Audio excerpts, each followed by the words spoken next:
Boa noite, irmãos. Pode se assentar, que Deus abençoe. Vocês que estão em suas casas, nos ouvindo nesta noite, desejamos também a bênção de Deus sobre a sua vida e de seus familiares, em nome de Jesus Cristo. Nós sabemos que Ele pode estar em todo lugar, a qualquer instante. Ele é onisciente, onipresente e onipotente também. Temos tido grandes resultados de orações feitas aqui a favor de pessoas que estão do outro lado e que têm confiado e Deus tem realmente abençoado. Portanto, seus pedidos de orações que são enviados pelo nosso site chegam em nossas mãos e a igreja tem orado. E todas as vezes que você necessitar, entre em contato conosco, coloque seu pedido de oração. Com prazer a igreja estará às madrugadas, nos dias de jejuns também, lembrando desses pedidos para que Deus lhe abençoe. Eu creio que isto é o cristianismo, quando nós podemos viver uns pelos outros. E num tempo de tanta escassez de saúde, escassez de amor, escassez de companheirismo, nós sabemos que vale a pena nós estarmos orando para que Deus possa dar uma multiplicação daquilo que precisamos, como os pequenos pães e o peixe. Numa época de escassez, necessidade, Jesus multiplicou para contentar a todos, e aquilo que nós temos tão pouco, Deus pode multiplicar para que tenhamos com abundância também. Eu espero que Ele nos ajude, amém? Lembramos aqui a falta de irmão Joglair. Ele está fazendo roteiro ali em Toledo, em Assis e Cascavel. Lembrar de orar por ele. E a irmã Aparecida, eu creio que é Brambila, está comunicando, às vezes ausente no culto por motivo de enfermidade, mas a senhora é uma das que nunca falta no culto, irmã. Quando a senhora não está fisicamente, eu tenho certeza que a senhora está em oração por nós, na comunhão, e Deus não vai deixar a senhora na mão, Deus vai te abençoar, né? E Deus te abençoe pelo comunicado. E nós temos um assunto muito importante para falar nesta noite, que é de suma importância para a igreja. Mas antes de ler as Escrituras, eu gosto de colocar uma pequena base, e nada melhor do que o mensageiro, o profeta de Deus. As pessoas dizem, o irmão Brana é absoluto. Não, o irmão Brana nunca foi absoluto. Mas aquele que estava nele é absoluto. Amém. Então nós sabemos como olhar as coisas e saber que a palavra do profeta, que muitas vezes nós pensamos que ela não tem tanto valor, mas ela é importante. Suponhamos que eu tivesse um problema com um filho ou com uma filha, e eu tomasse uma decisão com esse filho ou com essa filha diante da igreja, e que o profeta tivesse o mesmo problema, e ele viesse diante da igreja e colocasse aquilo, e eu também viesse diante da igreja e colocasse o mesmo problema, de que lado vocês ficariam? Ficariam do lado do profeta ou não ficariam? Porque mesmo como homem, mesmo como humano, como nós, com suas dores, suas lutas, como chefe de família, como pai, esposo, mas nós sabemos que ele teve uma vida acima, por uma predestinação de Deus, para servir de guia para nós. Que às vezes até algo que nós pensamos que é humano, mas aquilo ficou como um grande exemplo para nós. Por isso nós precisamos conhecer o ministério do profeta por revelação, não apenas como homem, mas como homem de Deus, como homem que tomou o lugar de Deus para falar ao povo de Deus aquilo que Deus tinha já determinado. Muitas pessoas esquecem que algumas falhas que o profeta cometeu, alguns deslizes como humano, até como pai ou como irmão, ele esquece de olhar que por detrás daquele homem estava a coluna de fogo. Estava a coluna de fogo. Lembro-me quando ele estava numa reunião tão descontraído, na unção, pregando, e 3 pessoas combinaram em suas casas que iriam desmascarar o profeta, que ele era realmente um falso. E foram para a reunião com aquele propósito de denegrir o ministério do irmão Branham. E naquela hora que ele estava orando pelos enfermos, então aquele homem se levantou no meio da reunião e começou a gritar para o profeta que ele era um falso, que ele era um leitor de mente com a telepatia mental. E aquilo foi um escândalo, mas eu me lembro de uma coisa que o Billy Paul deu testemunho acerca do seu pai, de uma pergunta que ele fez. Perguntaram para o Billy Paul qual foi o maior milagre que ele viu o seu pai realizar.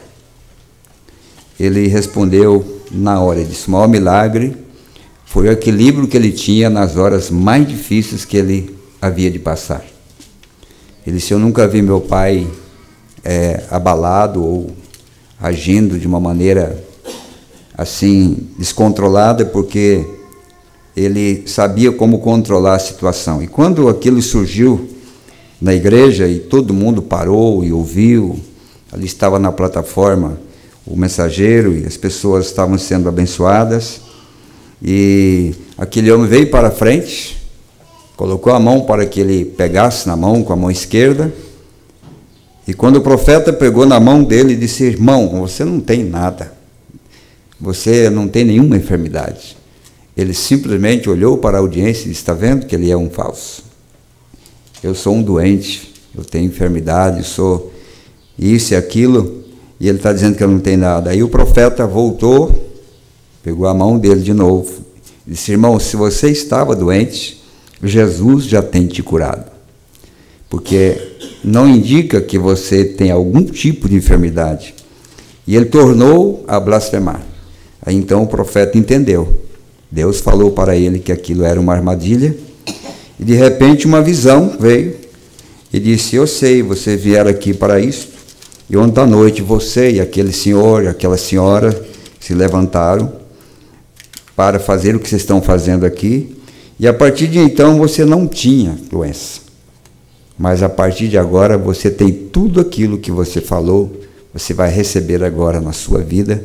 E a partir de então aquele homem foi excluído de qualquer possibilidade de ter a ajuda de Deus, porque estava na casa de Deus, e aquilo era a presença de Deus no mensageiro, porque por detrás daquele homem tão humilde, tão simples, que até podiam roubar dele, vocês conhecem a história, que pessoas roubaram dele, chegava para ele e dizia: irmão Branham, eu sou missionário, meu pneu furou ali, eu preciso de um jogo de pneu para o meu carro, e ele pegava o dinheiro e entregava. Ele disse: aquilo tudo era mentira, porque ele era um homem comum, um homem simples, mas por detrás daquele homem havia algo que era realmente poderoso.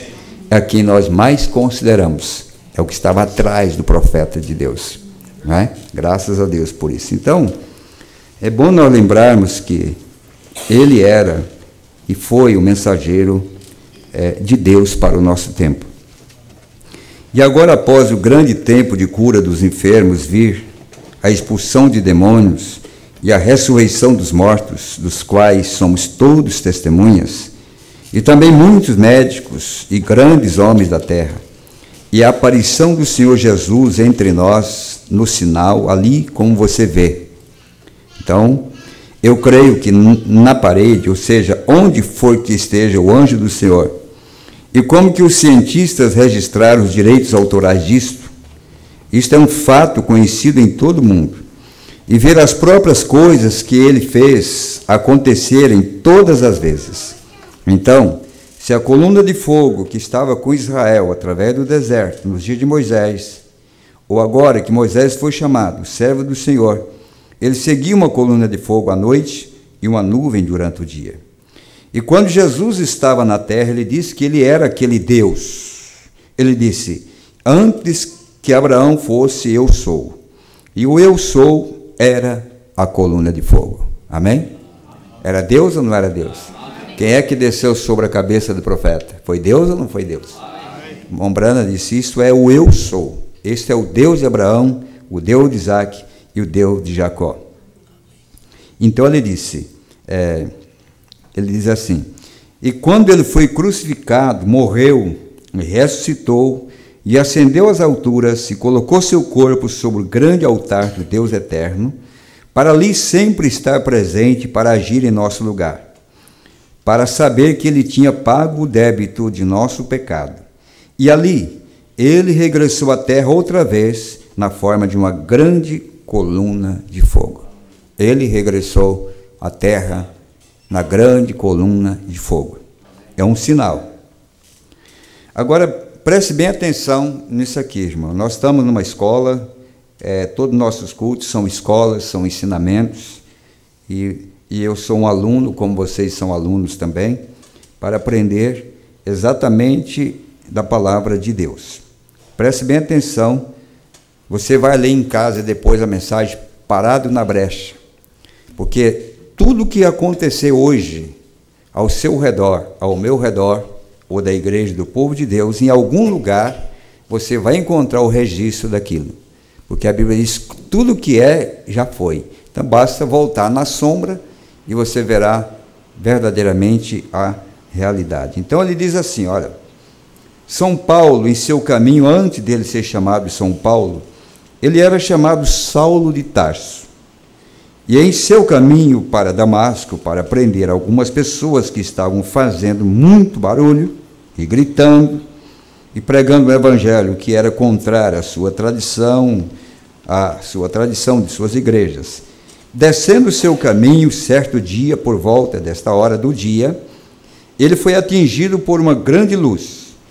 E essa grande luz, sendo ele um judeu e sabia que a coluna de fogo havia guiado os filhos de Israel, e aqui estava ela diante dele outra vez, ele clamou, Senhor. Agora note isso aqui. Agora, se você observar em suas traduções, tanto a de King James, que é o rei Tiago, como a sua Standard, são traduções da Bíblia em inglês, e tudo, está em letra maiúscula, Senhor. Amém? Amém. Senhor. E qualquer um aqui que conhece sua Bíblia sabe que quando está escrito Senhor em letra maiúscula é Elohim. Amém? Amém? Quem que é Elohim? O existente de si próprio, não é isso? O Todo-Poderoso, não é isso? Então olha isso aqui, ó. Qualquer um aqui conhece sua Bíblia, sabe que quando está escrito Senhor em letra maiúscula é Elohim, o todo-suficiente que criou os céus e a terra, em Gênesis capítulo 1, versículo 1. Vejam, maiúscula, Senhor. Amém.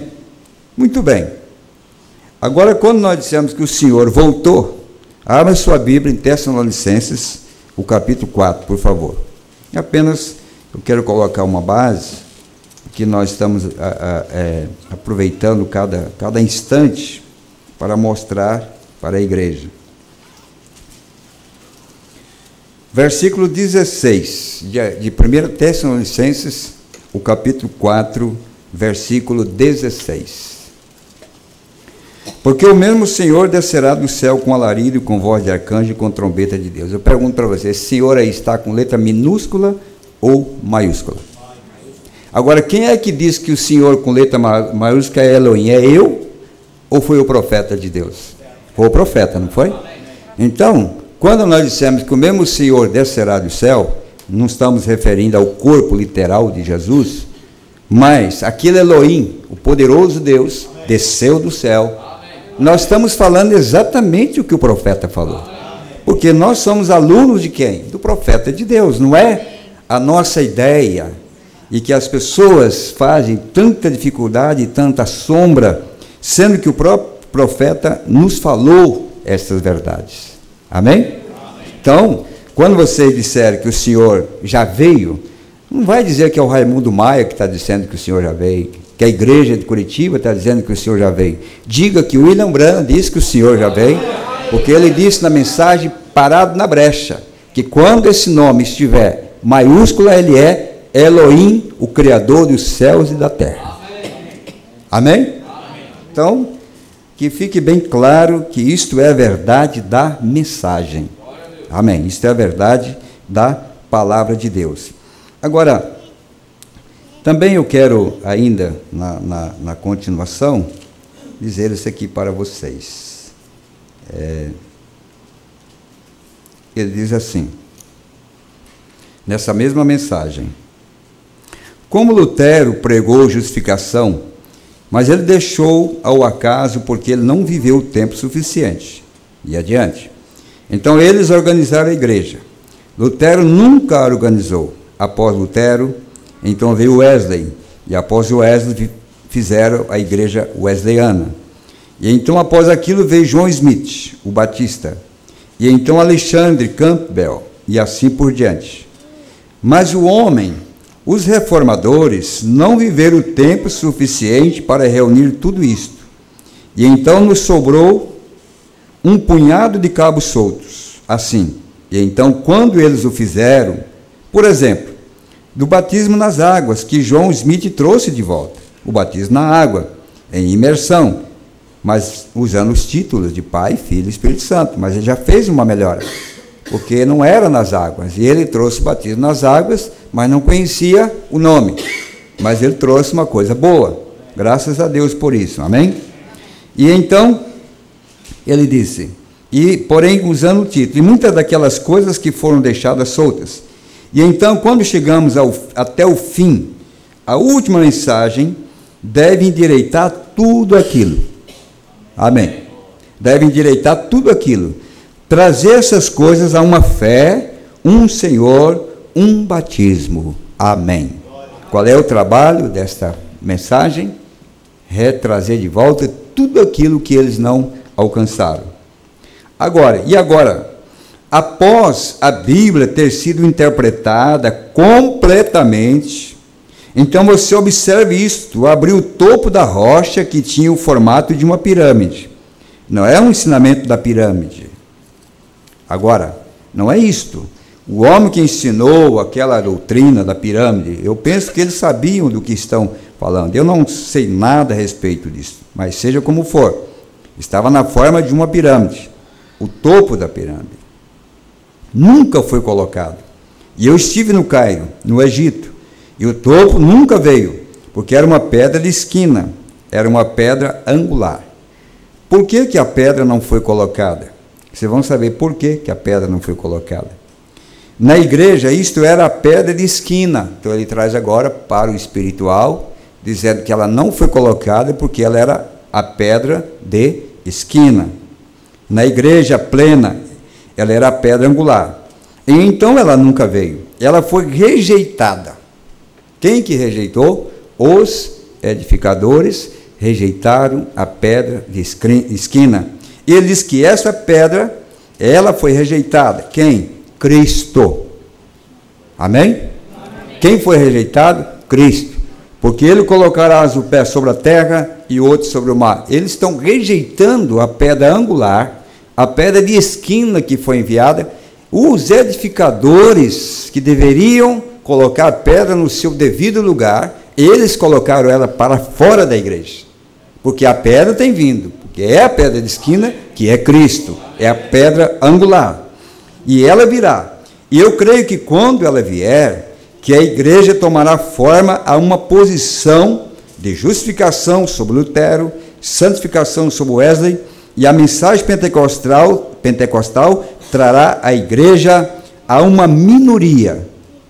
E um ministério estará entre essas pessoas, até que isso seja exatamente o mesmo ministério de Jesus Cristo fez. Amém. Aquilo trará Jesus e levará a coisa toda embora. O que é esse ministério da pedra angular? Trazer Jesus para que haja um arrebatamento. Isso foi o que o profeta disse. Amém? Graças a Deus por isso. Agora, é claro que o homem ou a pessoa, ou quem vai levar isto, é um homem esquisito. Você quer ver o que é um homem esquisito? Que você não daria nenhum valor por ele, mas o profeta valorizou. Entramos num restaurante para comer, um pequeno lugar da montanha, mais ou menos às 7 horas. Estava ficando um pouquinho tarde, então eu acordei Billy, estávamos sem gasolina, assim que tínhamos de colocar gasolina. E fomos a esse pequeno lugar, esse pequeno restaurante.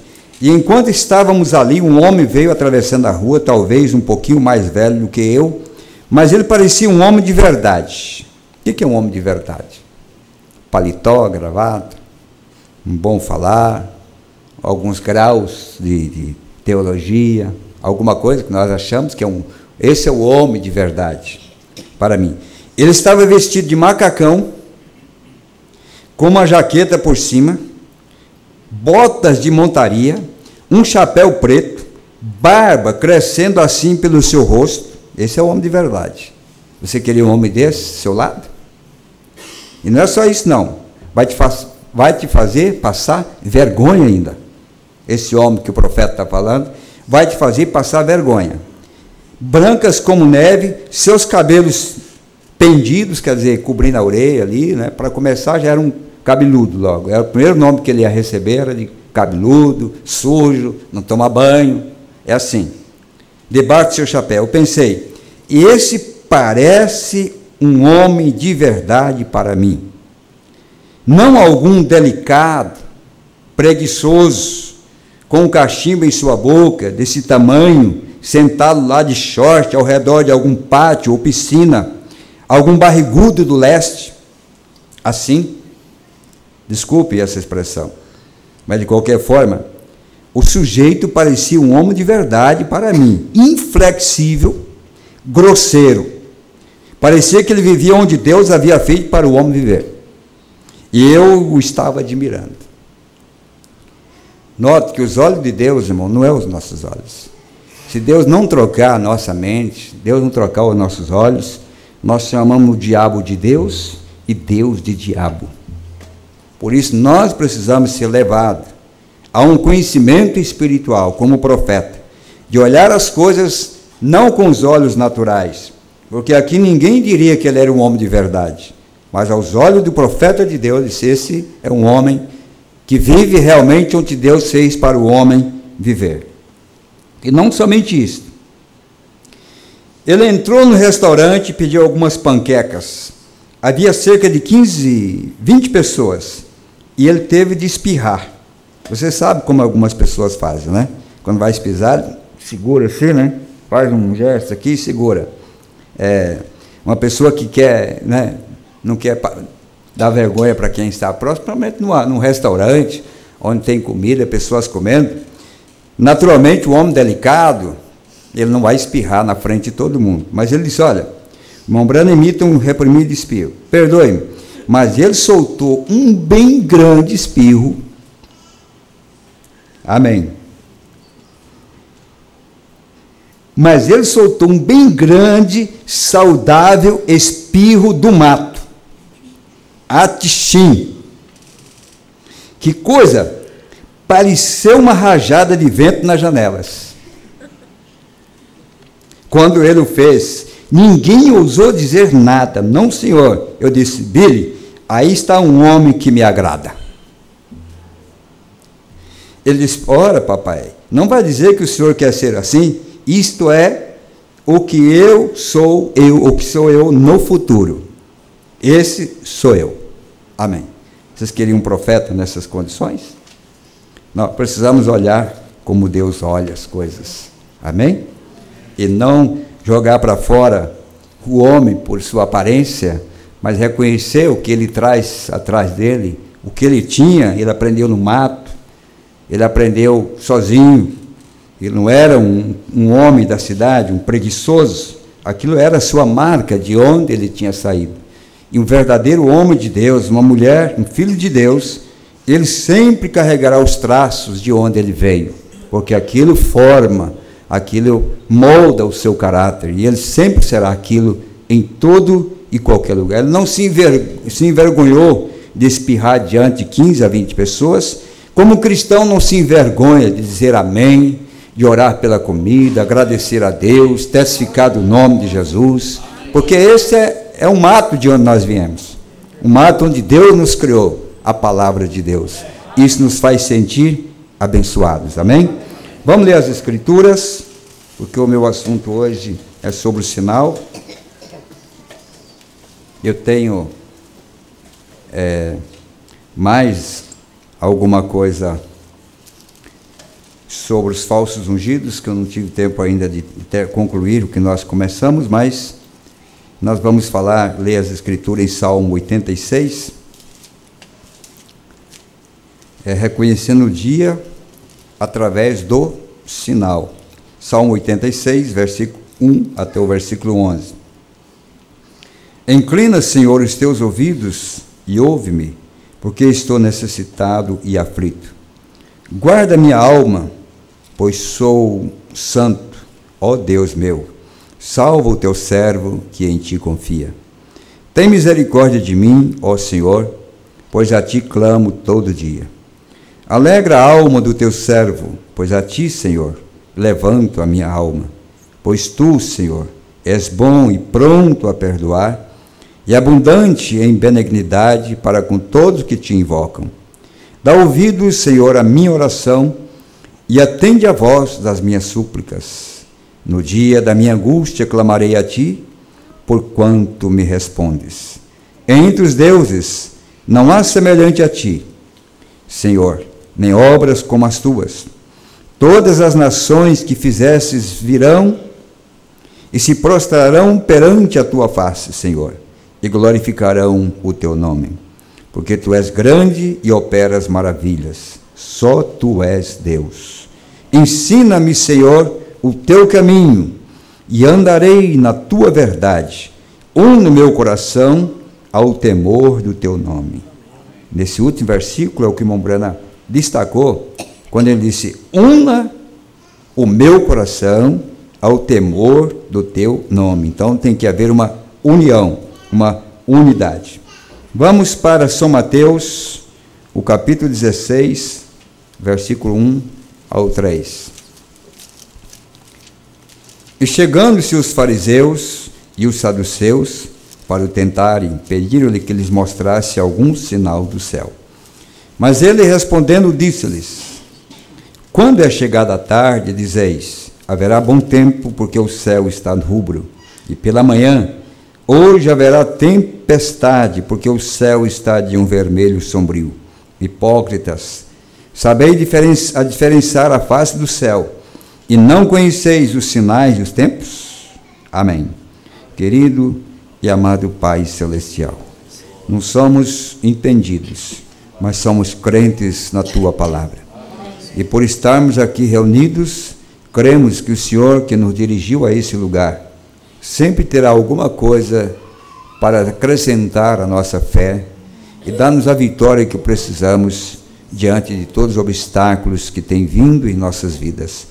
Por isso nós somos agradecidos por ouvir o Teu chamado, pelo alarido, por esse grande poder que percorre toda a terra.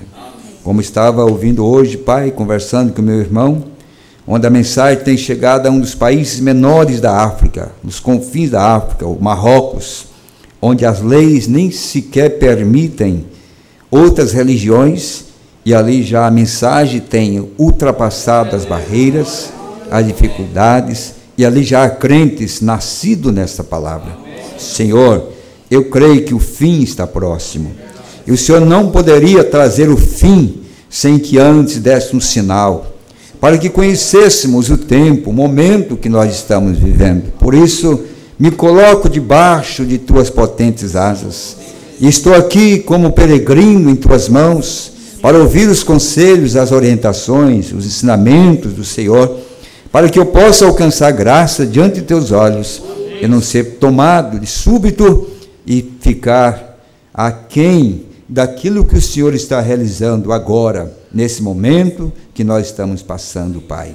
Eu oro pela congregação, eu oro pelos Teus filhos e pelo Teu povo, Pai, e creio que o Senhor nos dará a força necessária para compreendermos o propósito de Deus. Ajuda-nos a sairmos daqui melhor do que nós entramos. Nós pedimos agradecidos em nome de Jesus. Amém. Pode assentar. Deus abençoe o irmão Olegário, irmã Graça, irmã Ruth, lá de Toledo, estão conosco acabaram de chegar também. Deus abençoe os irmãos. E nós vamos falar um pouquinho sobre o sinal, porque o profeta disse: se nós não vermos o sinal, nós deixamos passar por alto que Deus está fazendo no presente. Nós lembramos, por exemplo, nos dias do profeta Eliseu, daquela grande fome que havia, em que houve uma briga entre duas famílias, por causa da fome. A fome causa briga também. E a briga era porque uma mãe tinha cozinhado seu filho num dia para comer, porque não havia alimento, e no outro dia teria que cozinhar a filha da outra mulher. Nenhum de nós vimos ou passamos por uma circunstância como esta, nenhum de nós tem essa experiência amarga, mas Israel, por causa de sua desobediência, chegou ao ponto de comer os estercos das pombas quando eram vendidos, e a grama e tudo que havia, e quando tudo terminou, então eles começaram a comer, as crianças eram cozinhadas, viravam alimento. Foi quando entrou em cena o desespero de leprosos, 4 leprosos, homens que ninguém dava valor a ele. Para começar, eram leprosos, tipo do pecado. Quem olharia para aqueles homens? Mas se você ler a história, foram aqueles 4 leprosos que alimentaram aquela multidão de pessoas naquele dia. E depois que eles descobriram a vitória, depois que eles trouxeram a bênção, depois que eles mataram a fome de Israel, você nunca mais vê falar em nenhum deles. Eles apenas queriam comida, mas esqueceram os benefícios que aqueles leprosos fizeram para eles, trazendo alimento, matando a fome, tirando a briga, impedindo crianças de serem mortas e toda a tragédia. E depois, nunca mais alguém se lembrou de que tudo que eles alcançaram, toda a bênção que eles tiveram, porque os leprosos tiveram coragem de enfrentar o inimigo e colocá-lo a correr. Deus faz coisas muito estranhas, né? Muito estranhas. O general, o grande homem ao lado do rei, que duvidou, morreu antes de comer, mas ele viu que aquilo foi o grande milagre da parte do Senhor. Que grande sinal! Aqui nós vemos nas escrituras que lemos, onde Davi disse que queria unir o seu coração no temor de Deus. E encontramos em Mateus que fariseus e saduceus se uniram. Quando há esse tipo de unidade, porque fariseus e saduceus nunca haviam se combinado. Fariseus e saduceus eram inimigos doutrinariamente, porque uns criam em anjos e ressurreição, e outros não criam em anjo nem em ressurreição. Os fariseus eram mais fortes do que os saduceus. Então notamos que aqui é o que o profeta está chamando a atenção para a igreja, que esse é um dos sinais, o sinal que você não pode deixar passar por alto. E se vocês notarem e estudarem os fariseus e saduceus, eles foram gerados pela mensagem de Moisés. Eram homens que vieram sobre a mensagem de Moisés. E eles criaram 2 linhas, e essas linhas eram opositoras um ao outro. Dentro da própria Escritura, eles estavam combatendo aquelas coisas. E o profeta diz que a união entre fariseus e saduceus era um sinal. Por isso Jesus chamou ele de hipócritas. Porque aquilo que estava acontecendo ao redor deles, que era homens que não se combinavam, homens que não se visitavam, homens que não podiam pregar juntos na mesma audiência, homens que não podiam comer juntos, agora, para crucificar ou para condenar a Jesus, as diferenças terminaram. E eles se ajuntaram, e o profeta disse que isto era um sinal.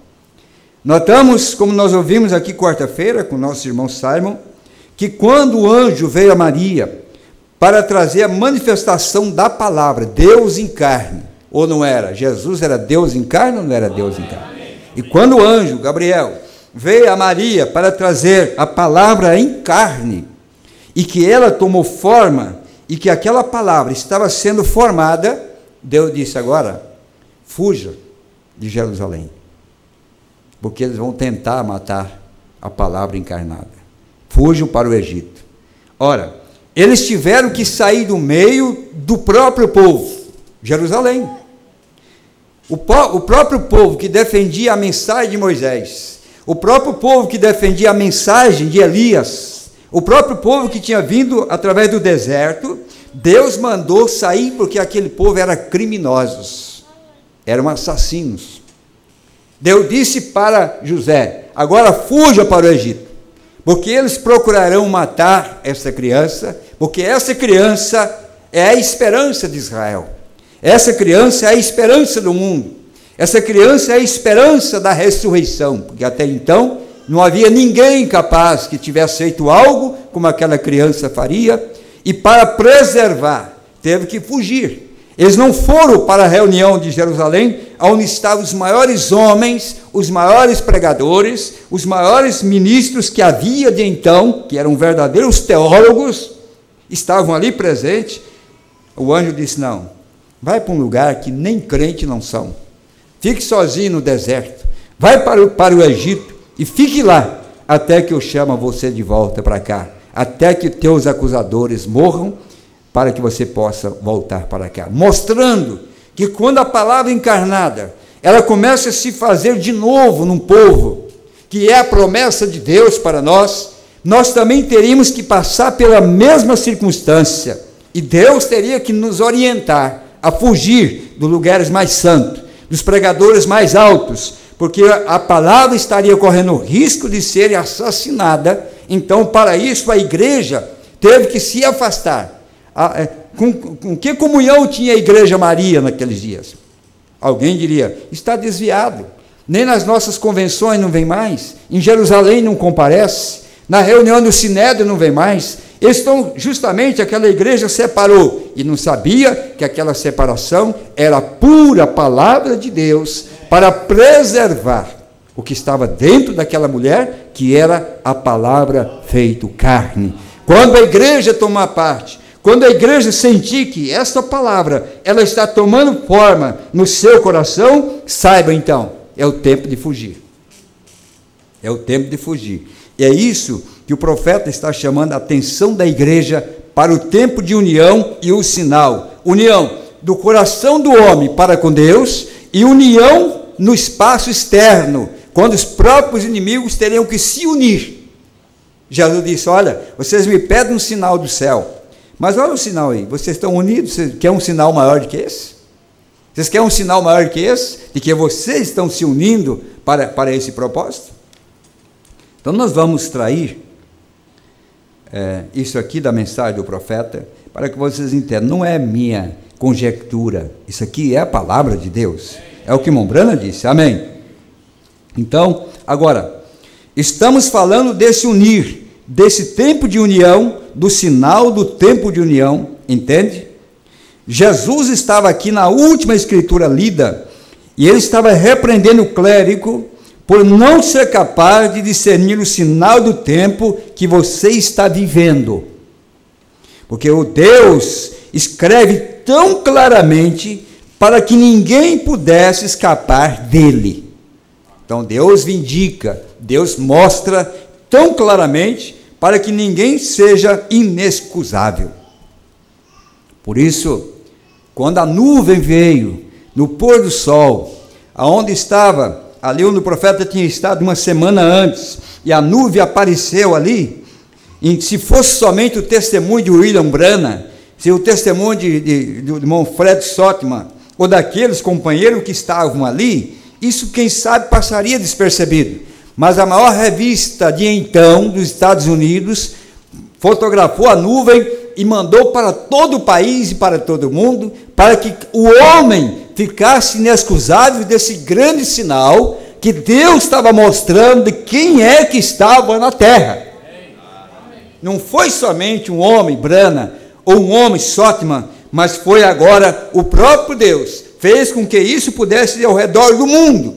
O mesmo Deus que em 1950 permitiu uma câmera fotográfica tirar a foto dele próprio na cabeça de um homem. Agora, anos depois, ou 13 anos depois, vem ele de novo e permite que o homem tire a foto da forma corpórea dele. Lá era coluna de fogo, e agora a forma corpórea de uma cabeça, que é o rosto de Cristo, para que todo mundo ficasse inexcusável.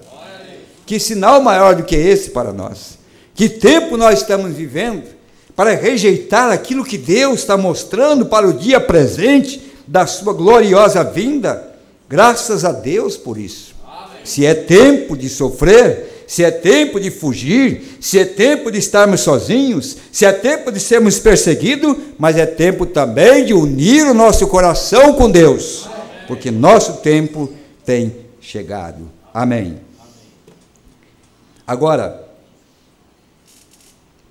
normalmente, eu voltaria e tomaria de outros ministros, de outros servos do Senhor, no tempo da Bíblia, como o sinal do tempo de Noé, o sinal no tempo de Daniel, e assim por diante, e diferentes sinais.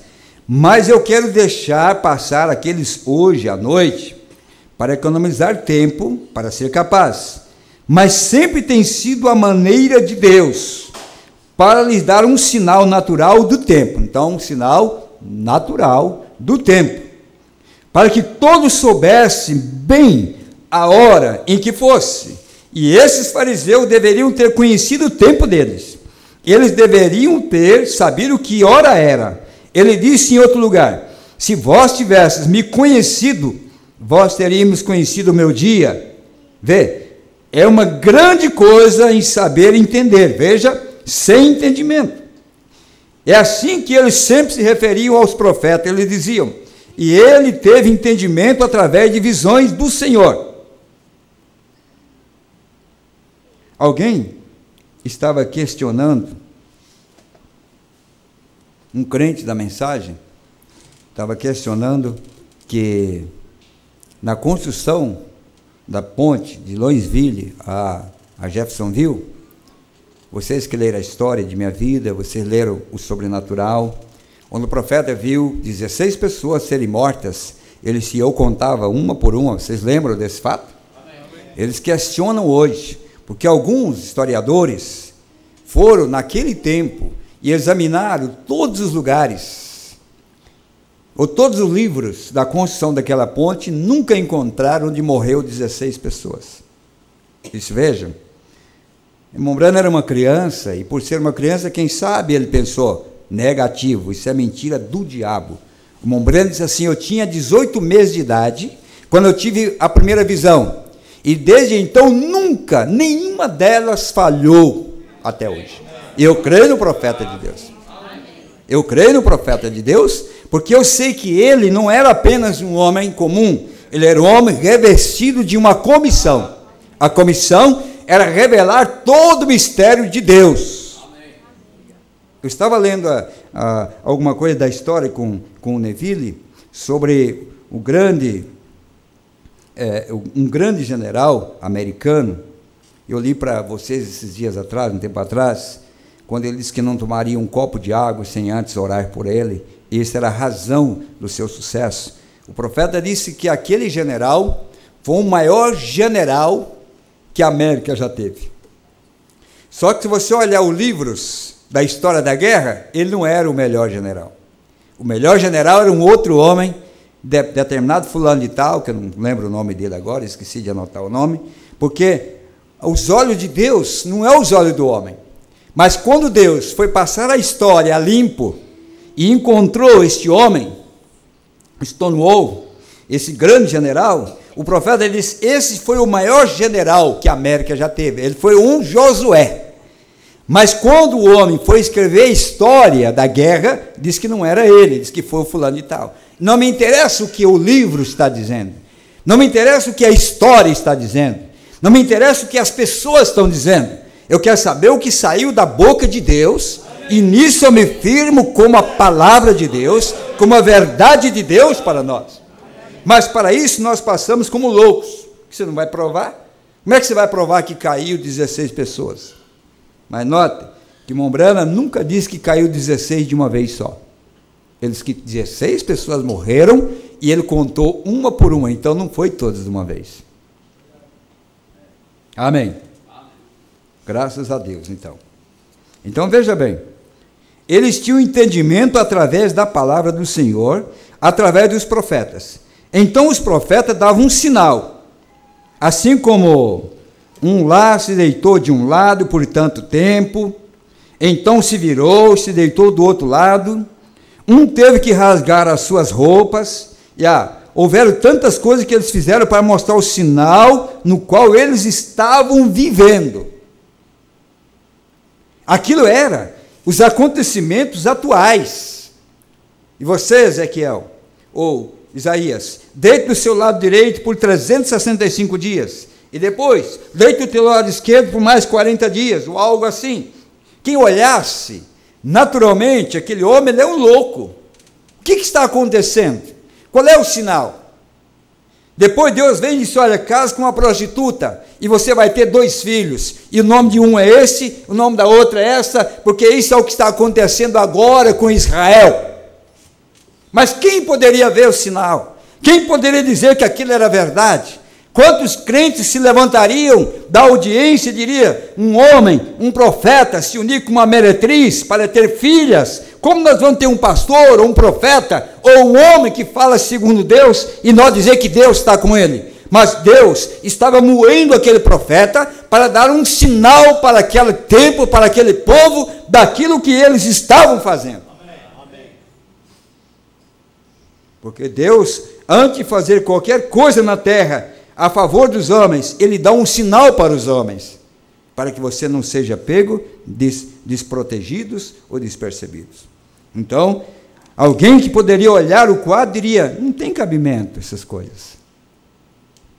Não tem cabimento essas coisas. Olha o que está acontecendo ali, né? Olha o homem que sempre profetizou, que sempre disse a verdade, que sempre combateu certas coisas, agora casando com uma prostituta. Mas Deus estava dizendo assim, eu disse que ele fizesse isso para trazer condenação sobre Israel, para que sejam punidos pela rejeição do sinal que eu tenho determinado. Amém. Eu gosto dos profetas, porque para entendê-los você tem que ter um profeta para entender. Senão nós nunca iríamos entender essas coisas. E agora, nós sabemos o que Deus fez, que Deus fez os céus e a terra, e fez sua obra de um jeito pelo qual ele descreveria seu tempo através desse sinal.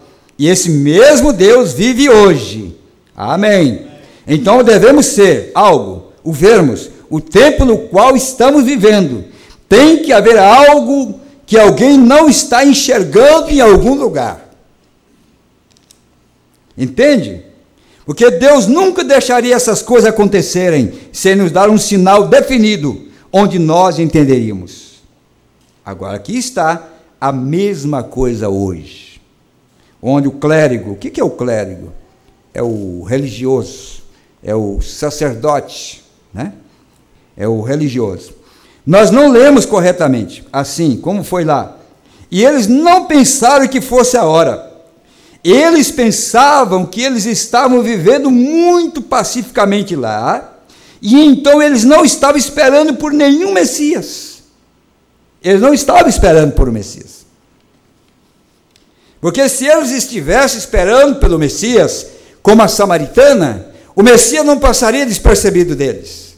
Mas eles não estavam esperando o Messias, e eles queriam ver um sinal de que o Messias estivesse na terra. E quando eles estavam pedindo um sinal para ver se era o Messias já estava na terra há 30 anos. Já pensou, irmão? Deus caminhar na terra por 30 anos, ser vizinho de Caifás, de Anás, vender cadeira para os lojistas, por aqueles mercadores, comprar, vender, construir, cuidar da família, e tudo isso durante 30 anos, e ninguém perceber que o Deus de carne estava na terra.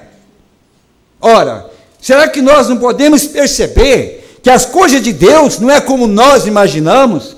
Nós temos que entrar no Espírito de Deus para conhecer a obra de Deus. Amém. Eles não estavam esperando pelo Messias. Agora o profeta disse aqui, ó. E Jesus disse que sua vinda seria como um ladrão de noite. Fique esperando. E não examine as Escrituras. E veja o processo, como Deus está cumprindo o seu papel. Como Deus está desenrolando o processo. Porque o profeta diz assim, quando chegou a notícia de que o rei teria nascido, ele disse que os fariseus, os saduceus, os sacerdotes disseram, nem esquenta a cabeça. Se fosse ele, nasceria de nossas moças. Nós criamos nossas filhas aqui, protegemos nossas filhas, e se ele tivesse que nascer, seria da nossa igreja. Nós somos os primeiros.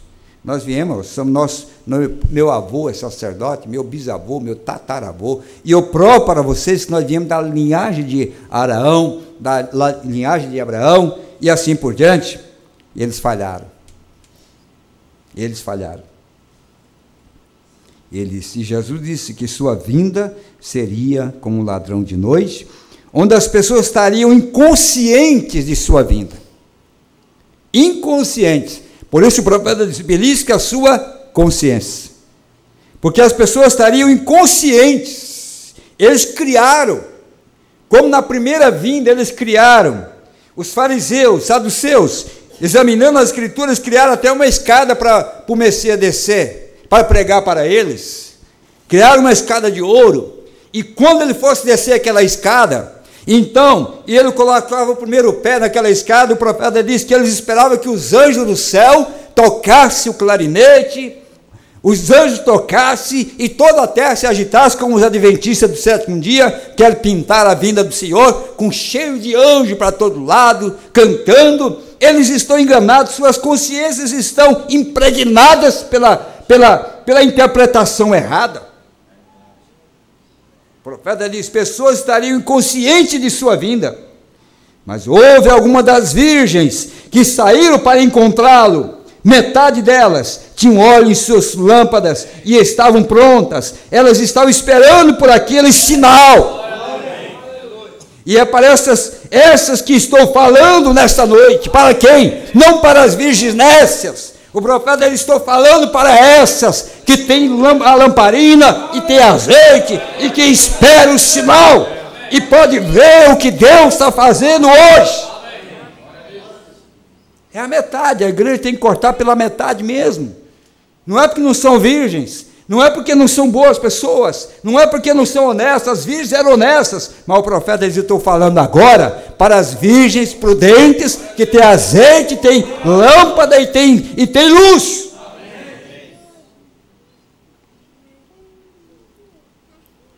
As nécias podiam chegar lá fora e dizer, olha, nós somos tão bons quanto vocês. É claro que é bom. É claro que são boas também. É claro que são honestas também. Mas tem uma coisa, a prudente diria, tem uma coisa, eu tenho mais azeite do que você. Vai chegar uma hora, o que vai fazer diferença não é bondade, não é santidade, não é justificação.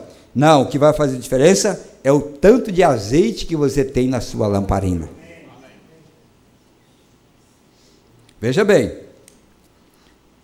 é para essas que estou falando nesta noite. Veja, para aqueles que estão esperando pelo sinal agora, o sinal de sua vinda. Amém. Amém. Quando a cabeça tem descido e o corpo, a pedra de coroa tem descido.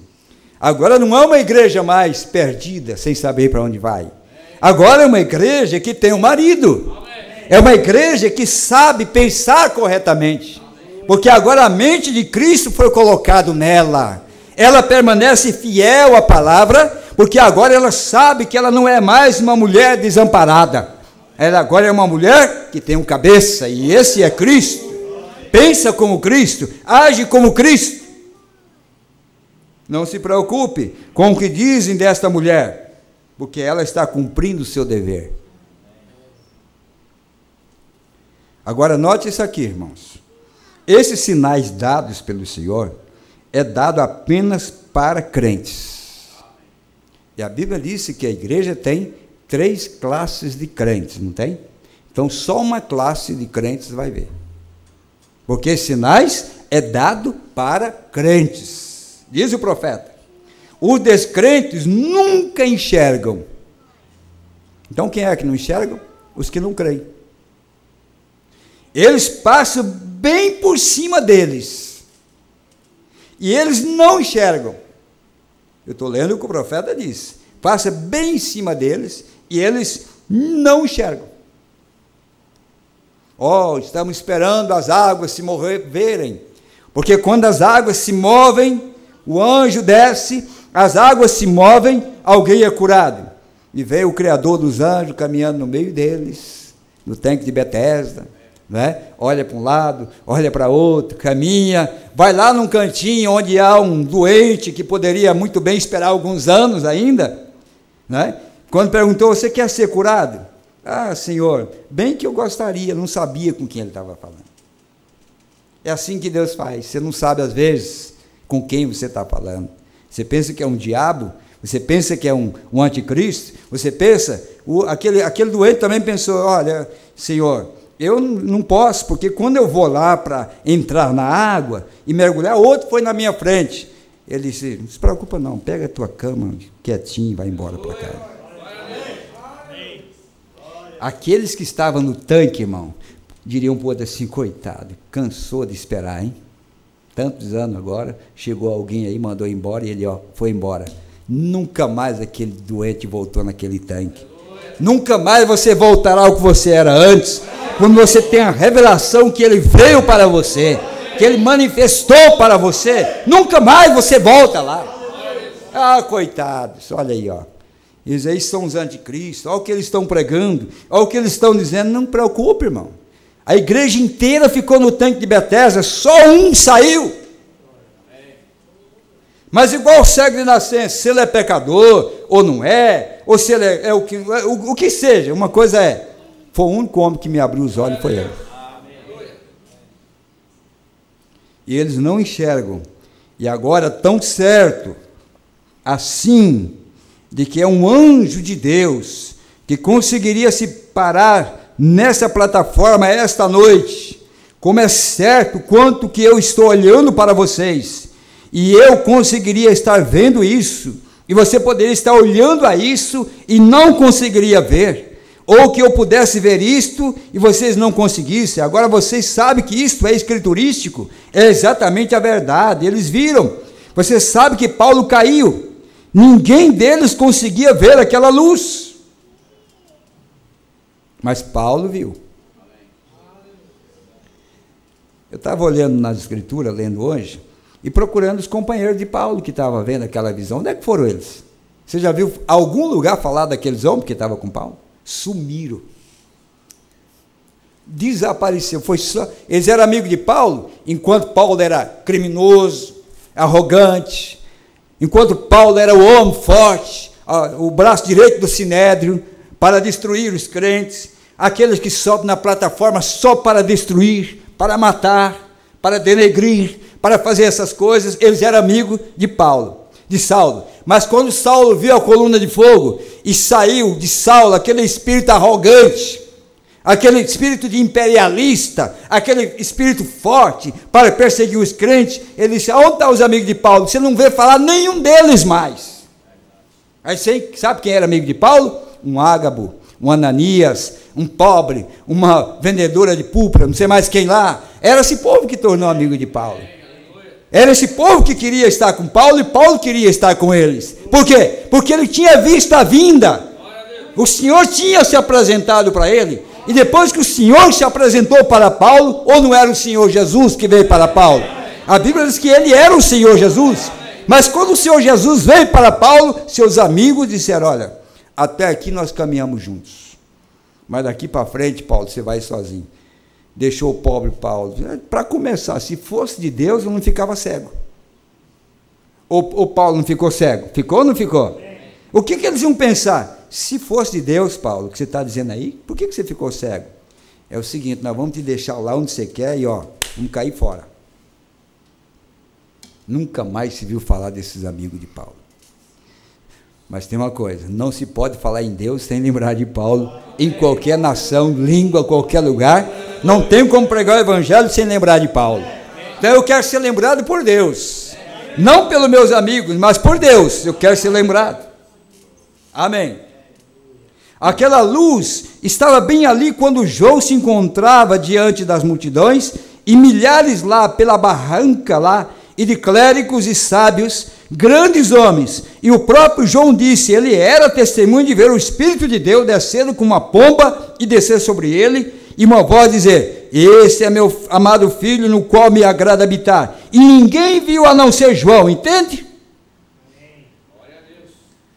Então se alguém chegasse ali, diria, João, diz que João viu, mas eu não vi. Diz que João viu uma pomba descer, e que uma voz falou, ninguém viu. Mas a Bíblia diz que era verdade. Amém. Vocês notaram como é que foi feito o sinal para os magos?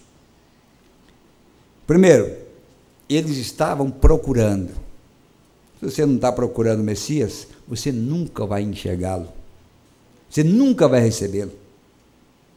Porque ele vem para quem busca. Ele será achado daqueles que o buscam, daqueles que pedem, daqueles que batem. Então os magos estavam com suas lupas ali, seus binóculos, olhando para cima, tentando encontrar alguma razão, de onde poderia ter algo diferente do cotidiano. Então o profeta diz dos magos, eles olharam e lá estavam, eles eram hebreus, amém. Então eles não eram outra coisa não, irmão, eram os hebreus que podiam ver isso, eles eram hebreus. Os magos estavam lá, diz o profeta, aprendendo a olhar para as estrelas. Então não é qualquer um que vai ver não, tinha que ser hebreus, tinha que estar na linhagem certa, na predestinação certa, eram hebreus. Ele diz assim, eram hebreus. Eles, na verdade, não eram astrônomos indianos. Eles não eram astrônomos indianos. Eles eram hebreus. Porque eles estavam lá naquele país estudando astronomia, para concluir o ensino deles. E quando olharam em direção a Jerusalém, e sabendo que eles tinham visto aquelas 3 estrelas de cada uma de suas rotas de nascimento, de Cão, Sem e Jafé, das quais raças cada um deles vieram, e eles viram aquelas estrelas na rota de nascimento deles. Aquilo foi um sinal para eles, de que quando aquelas estrelas estivessem em linha, de que o Messias estava na terra. 3 magos, um de Sem, um de Cão, um de Jafé, estavam lá estudando para conhecer melhor. Você não estuda, não busca, não pede, não se para ler, para buscar, é claro que você não verá, mas eles foram para ver e viram, porque eles tinham interesse em ver algo. Eles estavam interessados em conhecer alguma coisa, e eles olharam para Jerusalém. Quem eram eles? Os descendentes de Noé, 3, perfeito. Quando as estrelas alinharam, ele disse, alguma coisa está acontecendo em Jerusalém, a nossa terra, o nosso povo. Quanto leu a história de minha vida aí? Irmão Brada, levante a mão. Você viu quando aquela astróloga disse para ele, o dia que tu nasceu as estrelas estavam em linha? Quantos já leram isso? Vocês leram isso? Amém. Amém. Para o mundo pode não ser nada, mas para nós é significativo. Amém. Amém. Era um presente que Deus estava dando para nós. Um presente tal, que sem ele eu seria hoje um denominacional, ou um mundano, ou um perdido. Mas esse presente me fez conhecer a Cristo, porque da sua boca saiu assim, diz o Senhor, a revelação da palavra de Deus. Para o mundo ele é um falso, para os eleitos ele era o que Deus enviou, para nos tirar das garras do diabo. E isso eu sou grato a Deus. Amém. Graças a Deus por isso. Ah, que coisa! O irmão Brana não podia dizer de si próprio, mas você tem que ver o que estava acontecendo na sua vida. Não é de se admirar que eles chegaram. Cadê ele? Eles sabiam que aquele Messias infante estava deitado em algum lugar, porque Deus deu a eles um sinal do tempo, de que o Deus e o homem estavam se unindo os dois. Deus tinha descido na terra para unir o homem consigo próprio. O sinal no céu era de que Deus estava na terra unindo o homem consigo próprio. Amém? Que unidade? Quando Deus próprio se uniu em um corpo humano, o princípio, a maior das uniões que já foram feitas, foi quando Deus se uniu com o homem e deixou que sua grande extenuação de ser Deus, e se esticou sua tenda e abarcou a humanidade e se tornou deles através de uma unidade, que fez o quê? Que trouxe paz entre Deus e o homem para sempre. Quão agradecidos deveríamos ser quando esse sinal que foi dado agora se cumpre entre nós. Amém. Glória a Deus. Amém. E aqueles que estavam em Jerusalém estudando a Bíblia, pregando, construindo, e assim, eles viram alguma coisa? Onde é que estavam os pregadores de Jerusalém naquela hora? Quando os pobres magos chegaram, hebreus chegaram, eles foram diretamente no Sinédrio. Nós viemos para ver o Messias, deve estar na terra. Messias? Quem falou que ele já veio? Que nada, ele veio coisa nenhuma. Nós estamos esperando ele, há tanto tempo, Messias veio nada. Disse, não, mas já houve um sinal de que ele está na terra. Ah, é? Não, mas aqui nós não percebemos nada, não. E nós temos certeza de que o que nós temos estudado da Bíblia tem provado para nós que ele não veio.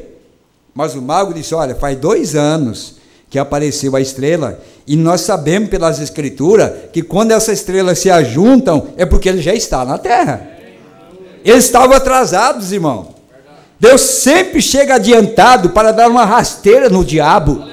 Deus sempre consegue chegar primeiro. Enquanto 2 anos que eles estavam seguindo a estrela, os sacerdotes, os homens responsáveis pela igreja não sabiam de nada.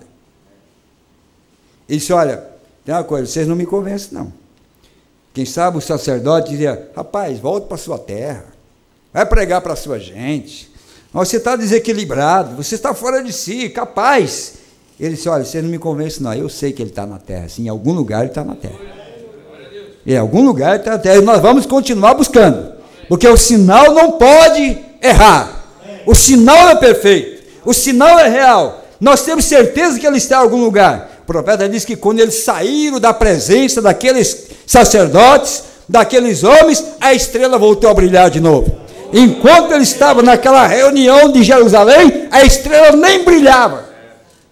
Nem podia falar, irmão, porque eles, logo, quando eles falaram que o Messias estava na terra, o Caifás lá e Anás disse, olha, é o seguinte, vamos mandar matar todas as crianças de 2 anos para cá, porque o mesmo diabo de todos os tempos.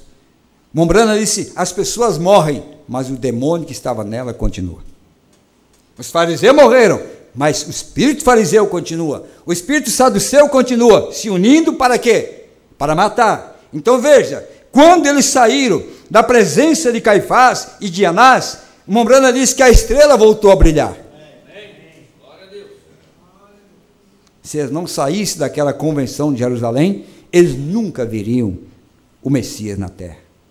Se você não sair dessas convenções incrédulas, você nunca verá a promessa de Deus para o dia que nós estamos vivendo. Essa é a escritura, é o sinal do tempo, é o tempo da união e o sinal. Então, veja, o profeta dizendo aqui, veja, falando desses magos, que unidade. E os sinais não foram enviados. Agora, pense, só, todo homem e todos os astrônomos, o povo daqueles dias, o relógio deles eram as estrelas. Havia uma atalaia que subia ao topo da torre, e ele subia lá e observava. E ele via quando determinadas estrelas estivessem em certas constelações, enquanto elas passavam. Aí ele sabia que hora era, se lembram na escritura que horas são, atalaia, e o atalaia voltava e ele dizia que hora era. Vejam, eles guardavam as horas pelas estrelas. Agora não é estranho que essas estrelas estava exatamente em linha para esses 3 homens e ninguém mais viu. Esse é um segredo, irmão. Como que outros não puderam ver? O profeta disse, ninguém mais viu, só aqueles 3 homens. E ele tinha que pregar contra todos os demais. Disse, não, mas eu vi, eu sou testemunha.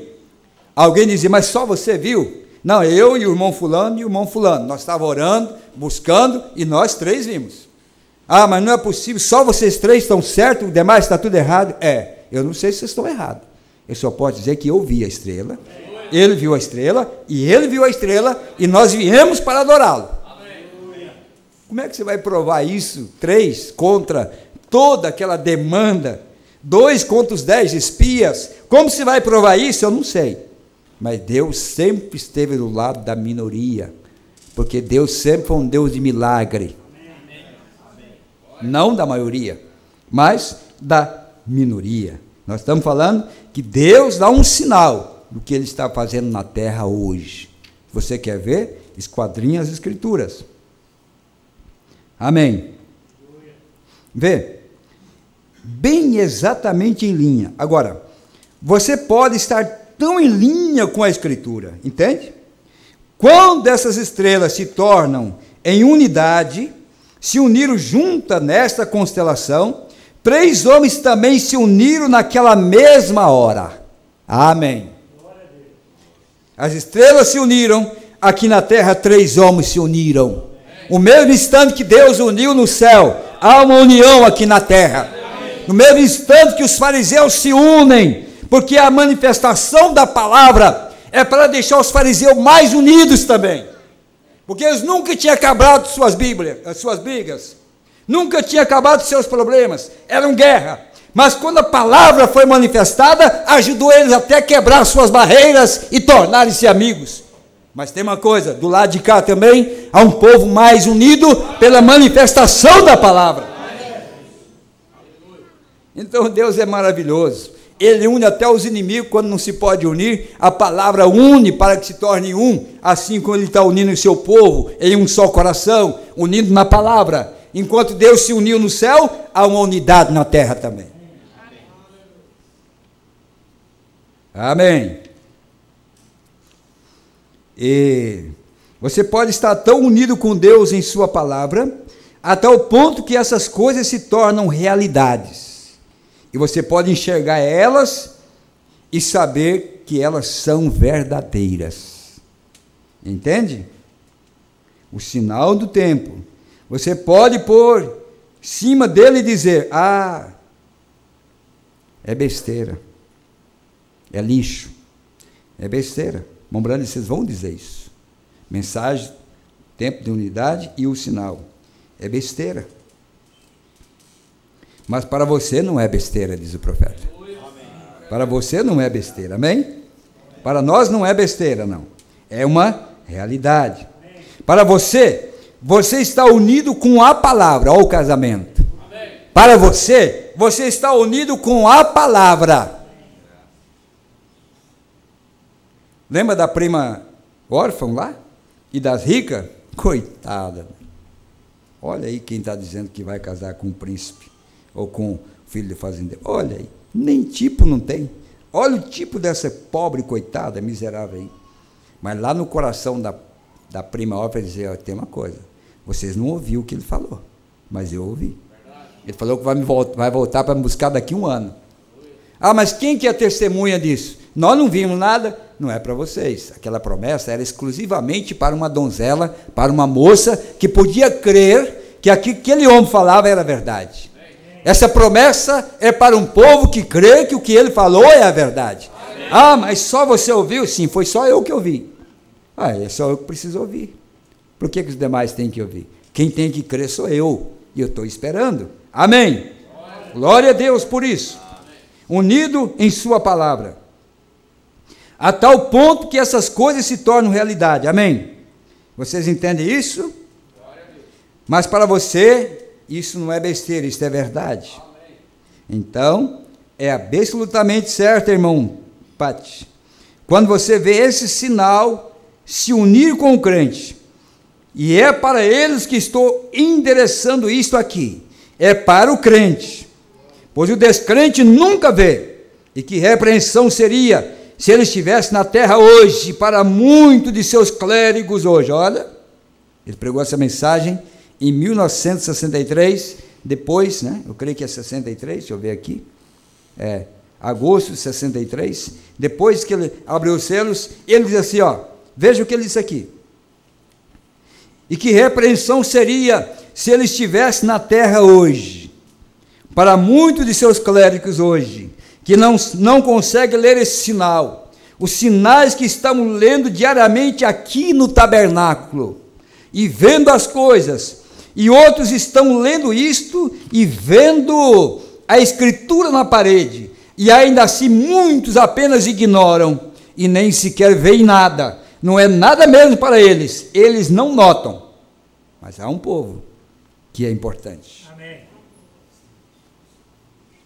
Amém. É um povo que é importante. Agora notem que nisto que ele apontou sinais nacionais, naturais, daquilo que estava acontecendo. Agora, quando eles perguntaram a ele sobre isso, eles quiseram sinais, e ele lhes deu sinais que aconteceram, e eles quiseram saber quando seria o fim do mundo, qual seria o sinal do fim. E ele lhes apontou muitos lugares através da Escritura sobre sinais nacionais, sobre o sinal celestial nos céus e sinal terreno. E ele lhes deu sinais, simplesmente, constantemente, sinal. E quando lhes disse, lá em um lugar, sobre um sinal nacional, ele disse, quando virdes as nações, vejam, começaram a se ajuntar ao redor de Jerusalém, vejam, então sabemos que o tempo da angústia deles estava à mão, quando vir Jerusalém cercada por exército. Jesus advertiu do que viria, para um povo que estava esperando. Jerusalém foi sitiada. Sabe quantas pessoas morreram em Jerusalém, por não ouvirem o conselho de Deus? Segundo a estatística, 1.100.000 pessoas morreram em Jerusalém. Jesus disse, vocês observem, que eu vou dar um sinal, que vocês não devem estar em Jerusalém. Ora, mas como pode o próprio Messias, o próprio Jesus, o próprio Deus, nos mandar afastar de Jerusalém, que é a nossa cidade, é a nossa terra, é a nossa promessa, é tudo que nós temos almejado, e agora vem ele aqui para dar um sinal, e o sinal é, que não é para entrar em Jerusalém, porque aquilo era uma cilada. Você sabe que Satanás sempre construiu os seus templos em bases verdadeiras que Deus tem deixado. Onde é que está a mesquita de Omar? A mesquita de Omar está exatamente no lugar aonde vai ser construído o templo de Salomão. O diabo rouba aquilo que é nosso para construir uma mentira em cima daquilo. A vinda do Senhor é para nós, a ressurreição é para nós, a verdade é para nós. Satanás vem no meio da verdade para construir algo, para tirar os nossos privilégios. Olha no mapa e veja Israel, e veja onde está a mesquita de Omar, a abominação que está em Israel. Eles não podem fazer nada,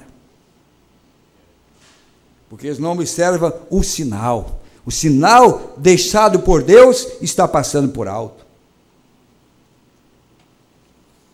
Agora, antes que eles pudessem fazer aquilo, o mundo teve que se unir. Tito, aquele grande general romano, teve que unir seus exércitos junto e vir ao redor, depois desses judeus terem rejeitado o sinal do tempo dado por Deus. Não é nem rejeitado a Deus, rejeitado o sinal que Deus havia dado para eles.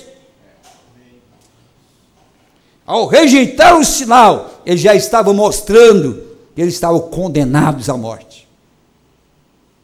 Porque aquele sinal era para livrá-los do cerco de Jerusalém. Se eles tivessem conhecido a Jesus e o seu dia, não teria ido para Jerusalém. Então veja bem, quando eles rejeitaram o sinal, todos aqueles exércitos, Tito e os demais, se uniram. Você vê tanto combate contra a verdade, irmão. E eu estava pensando, falando para a minha família, dizendo, olha, poucos dias antes de Jesus ir para a cruz, ele foi ficando sem roupa. Tudo que havia foi jogado nele, tudo foi jogado, foi indo. Quando ele chegou lá para ser crucificado, ele não tinha uma peça de roupa nele. Ele estava totalmente nu. Isso quer dizer, ele era um escárnio, ele era o espetáculo do mundo, para que todo mundo escandalizasse, a ponto que ele próprio disse, esta noite vocês escandalizarão em mim, que jamais pensaria que um homem com o poder que tinha, seria exposto, nu, naquela condição, diante dos seus apóstolos, diante das mulheres, um homem de 33 anos, um jovem, exposto, foi as suas espúrias, as suas intimidades, foi toda jogada, para que todo mundo soubesse disso. Mas isso era um sinal de que o tempo da palavra estava chegando, da palavra ser ressurreta, da palavra sair da sepultura estava chegando, porque para sair tem que morrer primeiro, eles têm que matar primeiro, para que haja uma ressurreição. E ali então está mostrando que Tito uniu os exércitos. Nós ouvimos aqui, irmão, enquanto nós estamos tendo uma batalha aqui embaixo, com Miguel, sendo a unção da guerra, lá também na esfera espiritual, está havendo uma guerra também. Você lê a Bíblia, você vai ver, nos dias de Daniel, era o rei da Pérsia, era um rei natural, mas havia lá em cima uma guerra, porque o que era lá em cima, estava aqui embaixo também. E o que nós estamos vendo é a unidade do exército de Tito para sitiar aqueles que rejeitaram a palavra, o sinal de Deus.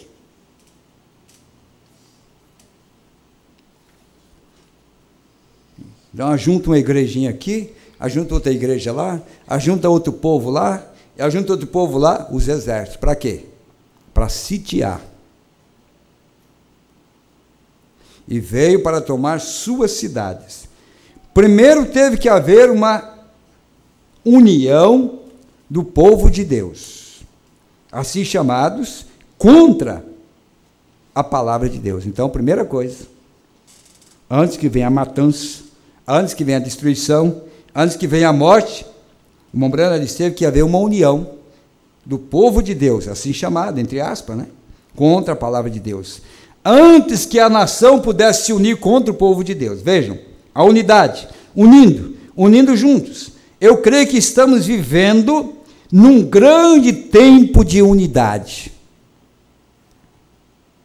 Estou tomando essas luzes vermelhas e sinais cintilantes e tudo, das mulheres, como elas fazem, e os homens, como eles fazem, e as igrejas, como elas fazem, mostrando a esse grupinho, com todo o meu coração, que eu creio que estamos alinhando com a linha da palavra de Deus, nesta grande hora profética, um pouquinho antes da vinda do Senhor Jesus, se unindo juntos e se aprontando. Amém. Se nós não vemos o sinal, a união, e o sinal dessa união, passa por alto o que Deus está fazendo hoje. Agora vocês vejam, antes de Tito unir as nações, seus exércitos juntos, Israel tinha se unido juntos e coligaram-se de que eles não criam em Jesus sendo o Messias. Então, antes de haver uma união nacional, não é o Concílio Mundial de Igreja, Concílio das Igrejas, mas antes disso acontecer, o profeta diz, antes do governo de Tito se unir com os exércitos, o povo, fariseus, saduceus, que estavam separados doutrinariamente, tiveram que se unir. Ali era o sinal do povo que deveria perceber que algo estava acontecendo. Coligaram-se de que eles não creriam em Jesus sendo o Messias. Eles o rejeitaram e o entregaram e o crucificaram. E então, quando eles rejeitaram a salvação que lhes foi enviada, eles se uniram juntos para fazê-lo. Agora, segure isso na sua mente. Se uniram juntos para rejeitar a mensagem da hora. Se uniram para rejeitar a mensagem da hora. Eles tinham que fazer aquilo. E quando eles fizeram aquilo, então o sinal nacional entrou. Ao rejeitar a mensagem da hora, vem o juízo. Porque o que eles pagaram no ano de 70, 40 anos depois, o profeta disse, foi o juízo que caiu sobre a cabeça de cada um deles, por não ouvir a advertência de Jesus quanto ao sinal. Agora, adiantaria falar? Ninguém mais pregaria tão ungido como Jesus. Ninguém mais conhecia as Escrituras como Jesus. Ninguém mais tinha uma vida limpa e perfeita como a de Jesus. E mesmo que ele advertiu, e disse até o dia, olha, não seja no inverno, não seja no sábado, ele marcou até o tempo, que não deveria estar ali, não vá, não entre, não pode ser nesse tempo, você tem que fugir, você não pode permanecer ali. 1.100.000 judeus morreram, tendo a oportunidade de ouvir o Filho do Homem, a palavra, Deus em carne, a advertência, foram para a prisão.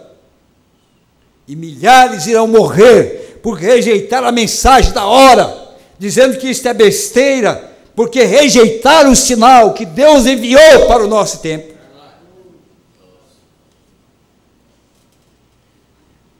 O que Jesus iria fazer depois disso? Depois de orientá-los, depois de adverti-los? As nações começaram a se unir juntas, e Tito trouxe esse grande exército de romanos e gregos, e cercou os muros de Jerusalém, encurralou aquela gente lá agora, e eles morreram de fome. Ele comeram as cascas das árvores. Joséfo, o grande historiador, nos diz, e eles comeram a grama do chão. Eles até mesmo cozinharam os filhos uns dos outros e comeram. Vejam, como se fosse gente louca. E então, quando finalmente Tito, que estava afastado sobre os montes e ao redor de Jerusalém lá, e aquelas pessoas lá, pensaram que eles estavam fazendo a vontade de Deus. Teria lugar mais seguro para se esconder do inimigo do que Jerusalém? Eles pensavam que estava cumprindo a vontade de Deus, escondendo no lugar que era mais propício para se esconder do inimigo, era Jerusalém. Como que Deus ia virar as costas e não ajudar um povo que se escondeu dentro das suas próprias muralhas? Em outras palavras, com a mesma mensagem, com a mesma Bíblia, com o mesmo ensinamento, como que Deus não ia destruir, ou iria destruir um povo, guardado dentro das mesmas muralhas? Mas antes, Deus já tinha advertido, olha, isso é uma cilada. Não vá, não fique, não permaneçam, não estejam lá, isso é uma cilada.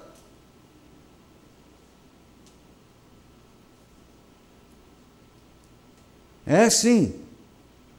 Aquelas pessoas lá pensaram que eles estavam fazendo a vontade de Deus. Paulo também pensou que matando os crentes era a vontade de Deus. Ele estava na contramão, no caminho errado. E se ele não visse a coluna de fogo, Paulo estava no inferno, porque ele ia continuar matando. Mas quem viu a coluna de fogo, muda o coração, muda a vida, muda a visão daquilo que ele chamou lixo, escória, besteira, aquilo que Paulo perseguia, aquilo que Paulo maltratava. Mas quando viu a coluna de fogo, como nós vimos a coluna de fogo novamente, Cristo mais uma vez, isso mudou o nosso pensamento acerca dos crentes. Eu estava na contramão, mas Deus entrou em cena e disse, Saulo, você, até o teu nome não ajuda. Eu estava lendo o nome de algumas pessoas no dicionário de nome, misericórdia. Leia alguns nomes de algumas pessoas para você ver o que diz os nomes dessas pessoas. Eu estava lendo, o meu, inclusive, estava lendo lá. Procure lá o que significa Raimundo. Se eu presto, se eu não presto, o que é, o que meu nome indica, vai lá e procure o seu nome lá. Então, veja bem, depois de tudo isso, que eles foram advertidos, eles ainda foram pensando que estavam fazendo a vontade de Deus.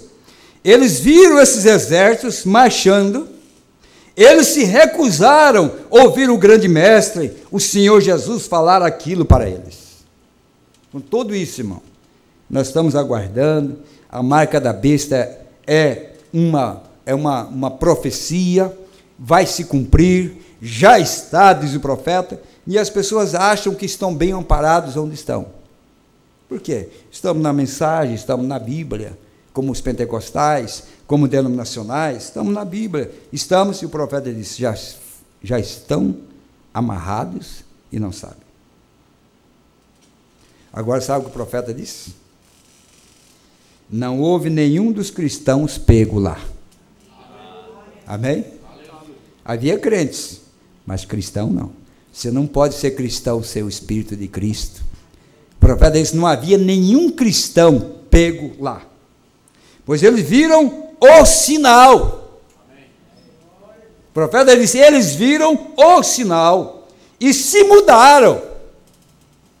Olha, eles se mudaram para o lugar de segurança que era aos pés do mestre, aos pés do Filho do Homem, na palavra do dia, na mensagem da hora. Eles saíram dos seus esconderijos, das suas cabanas, das suas tendas, que lhe prometia segurança, que lhe prometia que ali estavam parados, mas o profeta disse que não. Quando eles viram o sinal, eles se mudaram. Por isso, você vê o sinal em algum lugar da nuvem, o melhor é que você acompanhe ela, viu?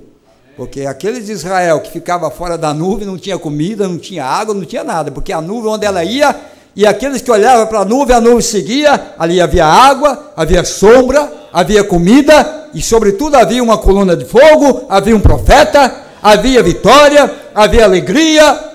Mas aquele que dizia, não, isso não é qualquer coisa comum aí, morrer no deserto. Então não fique onde não está o sinal, se mudem. Se o sinal não estiver aqui, se isso não é a palavra de Deus, procure uma igreja, procure um lugar para você ficar, mas não fique num lugar desamparado, não. Mas preste atenção o que é o sinal para a hora que nós estamos vivendo. Amém? Entendem? Vocês entendem? Amém. Eles disseram que os que estão no telhado da casa não desçam, não volte mais. E o que está no campo, que não volte buscar seu casaco. Ah, eu tenho que buscar uma namorada lá, já sou noivo, tenho que casar, eu tenho uma casa lá, enquanto eu não vender minha casa, eu tenho que ficar ali. Jesus disse, nem pensar, não volte mais, deixa o teu casaco, a tua casa, deixa o que quer, mas não volte, porque se você voltar, e você for pego ali dentro, você não tem mais solução para o seu problema. Amém? O que está no campo, não volte buscar seu casaco, nem fuja para a Judéia, e rogue para que sua fugida não seja no inverno ou no sábado. Em outras palavras, que hora do aperto, você não tem mais por onde sair, você já se comprometeu. Sábado, porque os portões eram fechados. Inverno, porque não tinha como fugir pelas montanhas, porque tudo era neve. Jesus deu todas as dicas, irmão. Tudo que precisavam os crentes naquele dia, para não ser perdidos, Jesus indicou. No entanto, mais de 1 milhão morreram. Porque no tempo do inverno, os montes estariam cheios de neve, e no sábado, as portas estariam fechadas, e eles seriam pegos naquela condição. Eu acho que um verdadeiro pastor, ele não fecha a porta. Noé não fechou. Noé tinha uma janelinha, sai todo mundo, e vai voando por aí. Se você achar um lugar onde pôr os pés mais limpo, não volte como a pomba, né? E soltou o corvo também. Ambos saíram pela mesma janela. Ambos passearam pelo mesmo espaço. Caminharam pelos mesmos caminhos. A pombinha disse, meu lugar é lá. Quem sabe enquanto a pombinha estava dentro da arca, a pomba, que era muito amigo do corvo, né? E do urubu, e de todo, quem sabe a pomba dizia, rapaz, não dá para aguentar mais isso aqui não. Olha o que o elefante está fazendo, olha que sujeira. Olha aqui, ó. Olha o papagaio, olha o fulano, ó o rinoceronte lá, ó a lama que estão fazendo aqui, olha que mau cheiro. Quem sabe até a pomba pensou assim que não era lugar para ela, porque realmente a coisa estava fedorenta, a coisa estava nos últimos, não estava? Estava terrível. Você já pensou praticamente 1 ano dentro da arca, irmão? Fechado ali, num cantinho daquele, olhando só a água e turbulência, e joga para um lado e joga para outra. Quem sabe até a pomba começou a pensar que realmente não era lugar. E ficou inquieta. Quando a janela abriu, ela foi uma das voluntárias, disse, não, deixa que eu vou procurar um lugar melhor para nós. Deixa que eu vou procurar uma igreja melhor, eu vou procurar um lugar melhor, porque aqui está insuportável. E Noé disse, a janela está aberta. E foram os dois. Mas quando a pomba saiu lá fora, irmão, ela viu que lá a coisa estava muito pior do que lá dentro da arca. Porque ali dentro da arca não tinha nenhum morto. Não tinha um leão morto, não tinha um papagaio morto, não tinha... Ali tinha a sujeira deles. Mas morto não tinha ninguém. Mas quando saiu lá fora, não tinha esterco, mas tudo estava morto. Sabe o que a pomba disse? Nunca mais eu vou falar nada, eu vou voltar para a arca quietinha lá. E vou esperar no Noé, porque ele sabe o que ele está fazendo, e vou esperar nele. Quando ele mandar eu sair, eu vou sair. Amém. Graças a Deus. Amém? Amém. Então veja bem, Jesus advertiu, Jesus falou como seria, Jesus mostrou como aconteceria, mas mesmo assim, eles foram pegos. Entende? Quero entrar nisso bem em breve sobre como Deus faz essas coisas, se o Senhor permitir. Notem agora, eles oraram que não fosse daquele jeito. Jesus disse, para orar por aquilo, e eles não pegaram nenhum deles lá. Eles tinham se ido porque eles olharam para aquele sinal e eles se foram. Foi bem assim que aconteceu. Irmão, depois que tiver sitiado em Jerusalém, não adianta você ver a nuvem ou a coluna de fogo, você tem que ver antes de chegar lá. Porque o profeta disse, eles viram o sinal e escaparam antes de ser sitiado. Que depois que tiver sitiado, não adianta você crer. Ah, você está lá dentro de Jerusalém pregando, oh, graças a Deus nós cremos em Moisés, igreja, e eu creio que naquele ano, foi mais ou menos passado de um ano, que eles foram sitiados, ou 2 anos, e Jerusalém foi sitiado. Quantas reuniões de oração, quantas pregações, quantos jejuns foram feitos, quanto clamor aquela igreja estava dentro dos muros de Jerusalém, dizendo, oh Jeová, oh grande Deus, nos ajude a sair desse aperto, nos ajude. Se Deus pudesse dizer para eles, dizia, nunca mais. Quando eu estava lá, respondendo suas orações e advertindo para vocês não entrarem, vocês disseram que isso era besteira, que não haveria nada, agora não posso fazer nada. Que adiantaria orar e jejuar e clamar, quando os muros estivessem fechados? Eu quero sair antes. E depois, o que vai adiantar as suas orações? O que vai adiantar teus jejuns? Não, quando o sinal manifestou, disse, é tempo de nós unir, porque a ira de Deus vai cair, e ele advertiu que essas coisas seriam assim. É o que Jesus disse.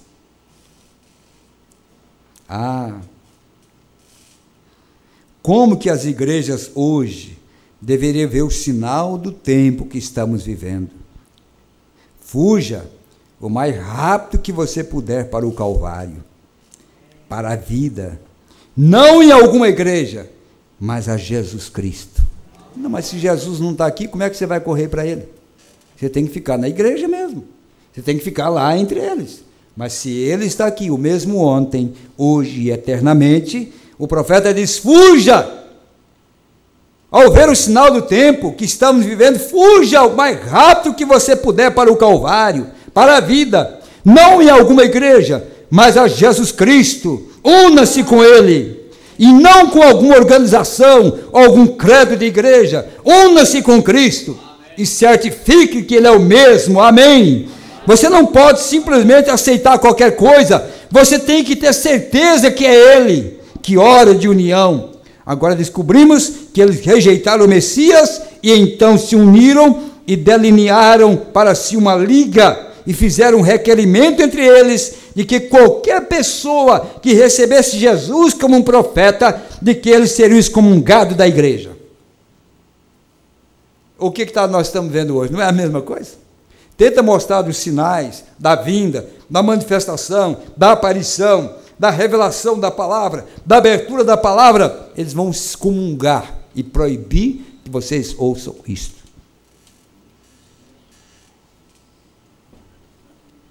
Por isso, quando o irmão Branham estava pregando os ungidos dos últimos dias, eu creio que é, ou eu acuso essa geração, ele dizia assim: não desliga o rádio, escute mais um pouquinho, não levante suas cadeiras não, fique mais para escutar a verdade, simplesmente espere o tempo terminar, porque quem disse isto foi o profeta de Deus. É o tempo que nós estamos vivendo. Eles, agora, descobriram que eles rejeitaram o Messias. Quem é o Messias? Cristo. E então se uniram e delinearam para si uma liga. E fizeram um requerimento entre eles de que se qualquer pessoa recebesse Jesus como um profeta. Agora eles não querem receber o Filho do Homem como profeta. De que ele seria excomungado da igreja. Você se lembra do menino cego que se encontrava com cegueira? E os discípulos lhe disseram: quem pecou, ele ou seu pai ou sua mãe? E Jesus disse: nesse caso, nenhum deles, mas para que as obras de Deus possam ser feitas conhecidas. Amém. Meus amados, é o tempo do sinal e da união. Os verdadeiros se unirão agora. E os falsos também terão que se unir. É o cumprimento das Escrituras. Falsos e verdadeiros. Ambos na liderança de um Espírito. Ambos na liderança de um Espírito. Um que te levará sempre à palavra. E outro que tirará você sempre da palavra. Mas ambos os grupos nunca estarão tão unidos como estarão agora. Porque se é o cumprimento do sinal... E o profeta diz que esse sinal traria uma unidade entre os verdadeiros e traria também uma unidade entre fariseus e saduceus, se nós não estamos vendo o mesmo Espírito hoje, então que tempo nós estamos vivendo? Amém. Vocês estão felizes? Amém. Num tempo de prova como esse? Num tempo de guerra como esse? Mas se tiver que fugir, irmão, sabendo que é por causa de Jesus, Ele guardará cada um de nós. Vá para o Egito. Mas, Senhor, fazer o que no Egito? Não, eu darei um jeito de sustentar vocês lá. Fuja, não vá lá, não permaneçam ali, não vá na igreja do Sinédrio, de Caifás, de Anás, porque eles não creem, Maria, que você é uma mulher santa, eles creem que você é uma prostituta, que você casou com um homem estando grávida, que você traiu seu marido, que você não é uma mulher de verdade. É isso que ela ia ouvir. Lá na igreja de Caifás. Você acha que Maria, uma santa de Deus, uma verdadeira cristã, teria os ouvidos para ouvir tanta asneira como isso? Ela disse: não, o Deus que me fez conhecer o anjo forte que veio para mim, esse Deus também me sustenta, me guardará pelo caminho, eu sei o que tenho crido, eu sei o que está dentro de mim, a palavra está dentro de mim, e Ele vai cuidar de mim. Vamos ficar em pé? Porque eu não quero cansar vocês, e amanhã eu quero continuar com esse assunto, se Deus quiser. Tempo de unidade e um sinal, e ver o que Deus está fazendo agora no nosso tempo. Amém? Amém. Deus abençoe o irmão Gerson e família em Ferraz de Vasconcelos. O irmão Felipe, irmã Maria, irmã Franciela em Itajaí, Santa Catarina. A irmã Sara de Souza em Joinville, Santa Catarina. A irmã Iraci em Guaíra, no Paraná. O irmão Juarez Ufo em Néas Marques. Irmã Rosângela da Luz, em Esteio, irmã Guiomar, irmã Maria, em Guaíra, irmão Edivaldo Leite e família, em Itapevi, irmã Valdirene, em Porto Feliz, a irmã Sara e família, em Mogi das Cruzes, Isis, em São Francisco, Minas Gerais, Eliezer Maia, em Uberaba, Minas Gerais, a irmã Sandra e a irmã Ana Lídia, em Gravataí, no Rio Grande, irmão Josias e família, em São Paulo, irmã Sabrina, em São Leopoldo, irmão Evair Machado, em Boa Vista do Sul, no Rio Grande do Sul, irmão Sandro e família, em Veracruz do Oeste, irmão Evandir e família, em Campo Grande, onde estará o pastor Simon a partir do dia 5 de dezembro, nós estaremos lá, se Deus permitir, uma reunião especial com o pastor Samuel Nascimento, amém?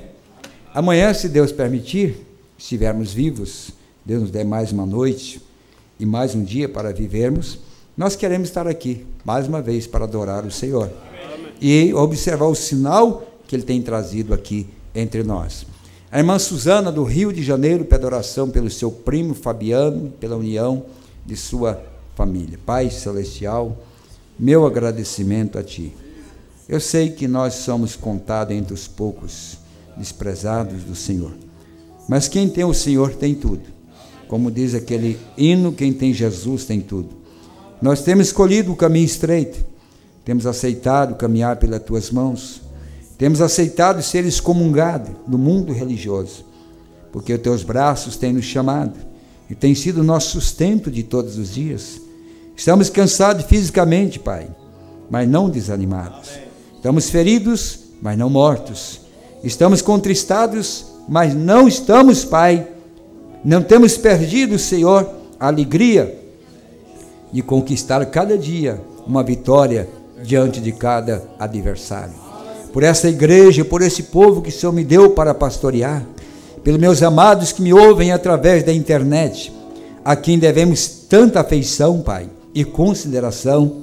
Eu oro por cada um deles, Pai, nesse tempo do fim, quando o sinal tem sido manifestado, para nos livrar do cerco de Jerusalém e da grande matança que cairá sobre a terra num desses dias, ainda que lá era físico, sabemos que agora é espiritual. E mais de 1 milhão de pessoas morreram, crianças inocentes, que foram levadas pelos seus pais inconscientes a um grande cerco, adolescentes, jovens, que assumiram o lado ali e foram e não deram ouvido ao conselho do Senhor, foram pegos e mortos, a ponto que o sangue corria pelas ruas como enxurrada. Senhor, esse tempo está voltando agora, mas antes que esse tempo chegasse, o Senhor colocou os pés aqui na terra, no alarido, tem vindo no Filho do Homem, para divertir um povo desse sinal que está acontecendo, para que não fôssemos pegos de surpresa, Pai. Por isso eu agradeço por esse povo, que com humildade tem vindo para me ouvir, e ainda pode me ouvir, Pai. Na verdade, não estou olhando para mim, como homem pobre, miserável, como o profeta disse, indigno servo, mas por uma comissão que o Senhor nos deu para pregar a Tua palavra, antes que o fim viesse. O Senhor tem levantado homens para anunciar este evangelho, que permanecerão fiéis à Tua palavra, e haverá um povo que também subirá no rapto, serão transformados em um abrir e fechar de olhos, que alimentarão suas almas da palavra feito carne, do Filho do Homem, do poder do sobrenatural. Graças te damos por isso, Pai.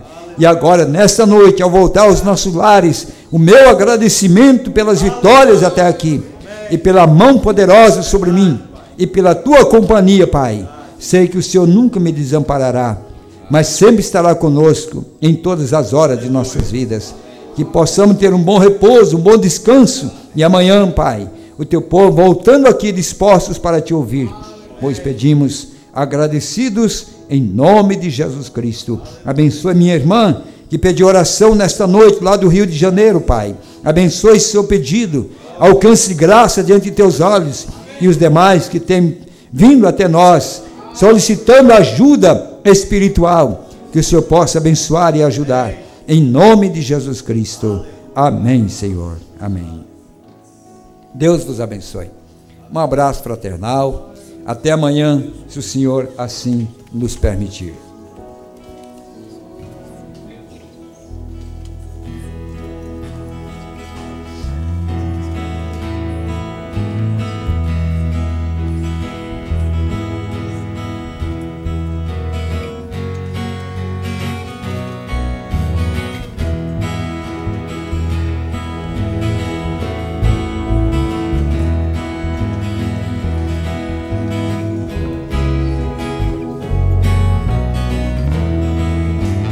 Desprezando toda dor, eu vou a cantar, e o Calvário ao pecador sempre apontar.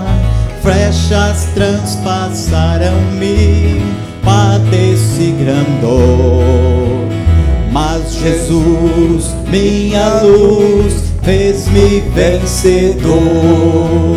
A face adorada de Jesus verei, com a grei amada no céu estarei, na mansão dourada hinos vou cantar. A Jesus, minha luz, que me quis salvar. Pode a noite escura ser no servir Jesus, mas clamando com poder brilhará a luz. Pode os laços de Satã todos me cercar, mas Jesus pela cruz faz-me triunfar. A face adorada de Jesus verei, com a grei amada no céu estarei, nas mansões douradas hinos vou cantar. A Jesus, minha luz, que me quis salvar. Se entre as ondas estou sem luz, quase a perecer, meu piloto